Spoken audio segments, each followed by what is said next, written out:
Méditation de la communauté des disciples du Christ vivant en ce vendredi de la 13e semaine du temps ordinaire, année liturgique A. Évangile de Jésus-Christ selon saint Matthieu. Au chapitre 9, les versets 9 à 13. En ce temps-là, Jésus vit en passant un homme du nom de Matthieu assis à son bureau de collecteur d'impôts. Il lui dit : « Suis-moi. » L'homme se leva et le suivit. Comme Jésus était à table à la maison, voici que beaucoup de publicains, c'est-à-dire des collecteurs d'impôts et beaucoup de pécheurs, vinrent prendre place avec lui et ses disciples.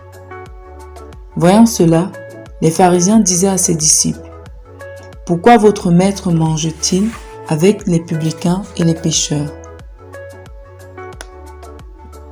Jésus, qui avait entendu, déclara : « Ce ne sont pas les gens bien portants qui ont besoin du médecin, mais les malades. Allez apprendre ce que signifie « Je veux la miséricorde et non le sacrifice ». En effet, je ne suis pas venu appeler des justes, mais des pécheurs. » Acclamons la parole de Dieu. Méditation. Bien-aimés du Seigneur, Dieu est bon en tout temps. Oui, parce qu'il nous pardonne en tout temps. Il manifeste son amour inconditionnel à tous les hommes malgré leur désobéissance permanente, leur résistance, leurs offenses, leurs péchés. Notre Dieu est tout-puissant, mais en fait, en lui, c'est l'amour miséricordieux qui est tout-puissant. Matthieu le publicain, l'escroc, comme on dirait aujourd'hui dans certaines contrées, le féman, le frappeur, le mafioso, tout cela pour dire le malhonnête, le voleur, est pardonné par le Seigneur. Il s'est converti, il a changé de vie, il a pris un bon départ. Qu'il est formidable notre Seigneur. Qu'est-ce qu'il ne fera pas pour nous donner le bonheur et la vie en abondance? Bien-aimés, aujourd'hui, réjouissons-nous de savoir que Dieu nous cherche tous les jours, tous les instants, pour nous convertir. Oui, il ne se passe pas un seul jour sans qu'il ne nous propose, comme à Matthieu, de laisser nos ornières ou notre ornière dans tel ou tel autre aspect de notre vie pour le suivre. La conversion de Matthieu fait partie des conversions spéciales où il y a eu une intervention directe de Dieu. Ces genres de conversion, il y en a d'autres dans la Bible. Souvenons-nous par exemple de la conversion de Saint Paul, de Zachée, pour ne citer que ces cas. Cependant, ces conversions extraordinaires où l'on change radicalement de vie sont rares. La véritable conversion est une activité de tous les jours, elle est permanente. C'est pourquoi même le chrétien qui est supposé s'être converti par son baptême a encore besoin tous les jours de se convertir. Je dirais même qu'après une conversion extraordinaire, on a toujours besoin tous les jours de nous convertir. Après que Matthieu ait été appelé à rejoindre la communauté des apôtres, il n'est pas devenu immaculé pour le restant de sa vie. Il a dû encore se convertir progressivement en cheminant avec le Christ, en écoutant ses enseignements et en les mettant en pratique.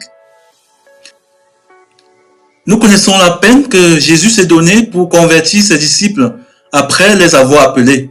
Jusqu'à sa mort, il ne semblait toujours pas comprendre grand-chose. Souvenons-nous de ces paroles de Jean et de Jacques.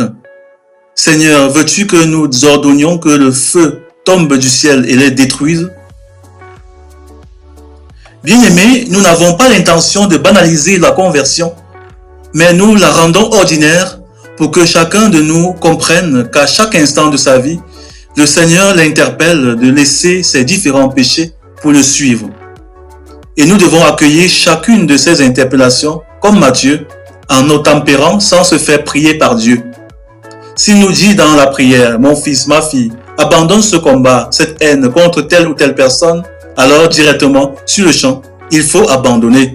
S'il nous dit « Corrige telle attitude qui te crée des misères à toi et aux autres », alors sans aucune autre forme de procédure, nous abandonnons. Ne nous disons pas que c'est difficile. Car quand le Seigneur appelle à nous convertir, c'est qu'il a déjà préparé tout un programme d'assistance pour nous.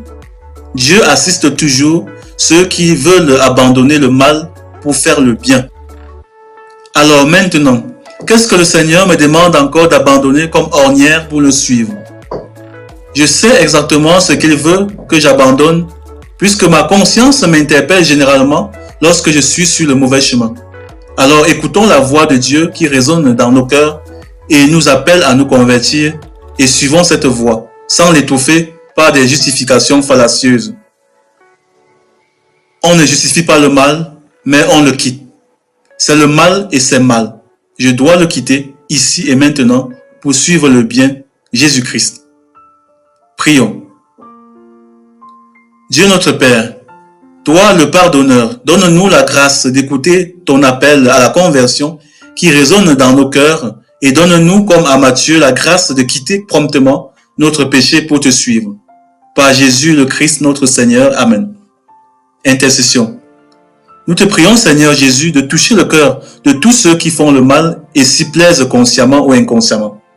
Vierge Marie, Mère des pécheurs endurcis, intercède pour nous. Exercice spirituel. Écoutons notre cœur et décidons de nous laisser interpeller par Dieu sur les aspects de notre vie qui ne nous honorent pas les autres, n'honorent pas Dieu. Décidons de changer avec la grâce de Dieu. Loué soit Jésus-Christ.